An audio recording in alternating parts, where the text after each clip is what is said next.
3 ದಿನಗಳ ಇಂಡೋನೇಷ್ಯಾದಲ್ಲಿ ಪ್ರವಾಸ ಇರುವಂತಹ ಪ್ರಧಾನಿ ಮೋದಿಯವರು ಬ್ರಹ್ಮೋಸ್ ಅಸ್ತ್ರ ಕ್ಷಿಪಣಿ ಪೂರೈಕೆಗೆ ಒಪ್ಪಂದನ ಮಾಡ್ಕೊಂಡಿದ್ದಾರೆ. ಇದ್ರ ಬಗ್ಗೆ ಡೀಟೇಲ್ ಆಗಿ ನೋಡೋಣ ಬನ್ನಿ.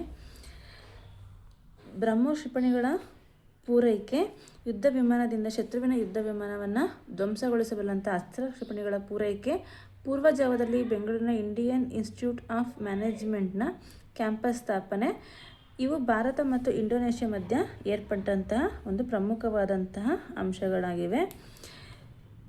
ಬ್ರಹ್ಮೋಸ್ ಕ್ಷಿಪಣಿಗಳ ಪೂರೈಕೆ,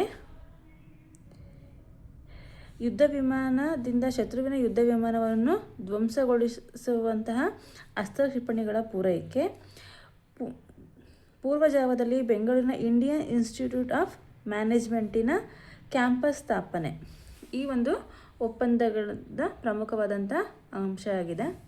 ಇಂಡೋನೇಷ್ಯಾದಲ್ಲಿ 3 ದಿನಗಳಂತಹ ಪ್ರವಾಸನ ಕೈಗೊಂಡಿರುವಂಥ ಪ್ರಧಾನಿ ನರೇಂದ್ರ ಮೋದಿಯವರು ಇಂಡೋನೇಷ್ಯಾದ ಅಧ್ಯಕ್ಷರಾದಂತಹ ಪ್ರಬೋವೋ ಸುಬಿಯಾಂಟೋ ಅವರೊಂದಿಗೆ ಜುಲೈ 8, 2026ರಂದು ಹಲವು ಒಪ್ಪಂದಗಳಿಗೆ ಸಹಿಯನ್ನು ಹಾಕಿದ್ದಾರೆ. ಒಪ್ಪಂದ ಆಗಿರುವಂತಹ ಒಂದು ಕ್ಷೇತ್ರಗಳು ಯಾವುದು ಅಂದರೆ ರಕ್ಷಣೆ, ಕಡಲ ಕಣ್ಗಾವಲು ಮತ್ತು ಭದ್ರತೆಯ ವಿಚಾರ. ಈ ಒಂದು ವಿಚಾರಗಳ ಸಂಬಂಧಿಸಿದಂತೆ 2 ದೇಶಗಳ ನಡುವೆ ಮಹತ್ವದಂತಹ ಒಪ್ಪಂದಗಳು ನಡೆದಿದೆ. ಈ ಒಂದು ಒಪ್ಪಂದಗಳನ್ನ ಮಾಡ್ಕೊಂಡಿರೋ ಜೊತೆಗೆ ಇಂಡೋನೇಷ್ಯಾದ ನಡುವೆ ಭಾರತ ಮತ್ತು ಇಂಡೋನೇಷ್ಯಾದ ನಡುವೆ ಒಂದು ಸುವರ್ಣ ಯುಗ ಆರಂಭವಾಗಿದೆ ಅಂತಲೂ ಈ ಒಂದು ಸಂದರ್ಭದಲ್ಲಿ ಮೋದಿಯವರು ಹೇಳಿದ್ದಾರೆ. ಈ ಒಂದು ಭೇಟಿಯ ಸಂದರ್ಭದಲ್ಲಿ ಇಂಡೋನೇಷ್ಯಾದ ಅತ್ಯುನ್ನತ ನಾಗರಿಕ ಪ್ರಶಸ್ತಿಯಾದಂತಹ Bintang Adipurna of the Republic of Indonesia ಅಂತ ಒಂದು ನಾಗರಿಕ ಪ್ರಶಸ್ತಿಯನ್ನು ನರೇಂದ್ರ ಮೋದಿಯವರಿಗೆ ಇಂಡೋನೇಷ್ಯಾದ ಅಧ್ಯಕ್ಷರಾದ ಪ್ರಬೋವೋ ಸುಬಿಯಾಂಟೋ ಅವರು ನೀಡಿ ಗೌರವಿಸಿದರು.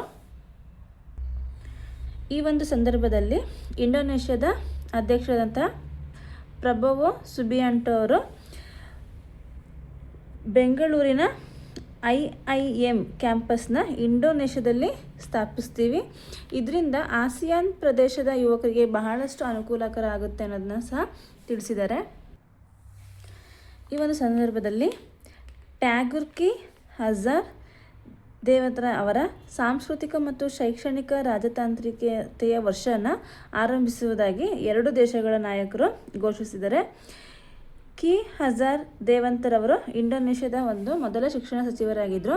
1927ರಂದು ಟ್ಯಾಗೂರ್ ಅವರು ಇಂಡೋನೇಷ್ಯಾಕ್ಕೆ 3 ತಿಂಗಳುಗಳ ಅವಧಿಯ ಪ್ರವಾಸ ಕೈಗೊಂಡಿದ್ದರು. ಈ ಒಂದು ನೆನಪಿಗೋಸ್ಕರ ಇಲ್ಲಿ ಟ್ಯಾಗೂರ್ ಕಿ ಹಜಾರ್ ದೇವಂತರ ಅವರ ಸಾಂಸ್ಕೃತಿಕ ಮತ್ತು ಶೈಕ್ಷಣಿಕ ರಾಜತಾಂತ್ರಿಕತೆಯ ವರ್ಷನ ಆಚರಿಸಬೇಕು ಅಂತ ಇಬ್ಬರು ನಾಯಕರು ಸಹ ಇಲ್ಲಿ ತೀರ್ಮಾನನ ತಗೊಂಡಿದ್ದಾರೆ. ಇನ್ನೊಂದು ಮುಖ್ಯವಾದಂತಹ ಒಂದು ವಿಚಾರ ಏನಂದರೆ ಸುಬಂಗ್ ಬಂದರು ಅಭಿವೃದ್ಧಿ. ಭಾರತದ ನಿಕೋಬಾರ್ನಲ್ಲಿ ಯೋಜಿಸಿರುವ ಗ್ರೇಟರ್ ನಿಕೋಬಾರ್ ಬಂದರು ಯೋಜನೆಯಿಂದ ಈ ಇಂಡೋನೇಷ್ಯಾದ 100 ಕಿಲೋಮೀಟರ್ನಲ್ಲಿರುವಂತಹ ಸುಬಂಗ್ ಬಂದರನ್ನು ಸಹ ಅಭಿವೃದ್ಧಿಪಡಿಸಲು 2 ದೇಶಗಳು ಒಪ್ಪಿಕೊಂಡಿದೆ. ಇದರಿಂದ ಏನಂದರೆ ಚೀನಾದೊಂದಿಗೆ ಸಮುದ್ರ ಸಂಪರ್ಕ ಸಾಧಿಸಲು ಅತ್ಯಂತ ಅನುಕೂಲಕರವಾದ ಮಲಕ್ಕಾ ಜಲಸಂಧಿ ಪ್ರದೇಶದಲ್ಲಿ ಹಿಡಿತವನ್ನು ಸಾಧಿಸಲು ಈ ಸುಬಂಗ್ ಬಂದರು ಅನುಕೂಲಕರವಾಗಿದೆ.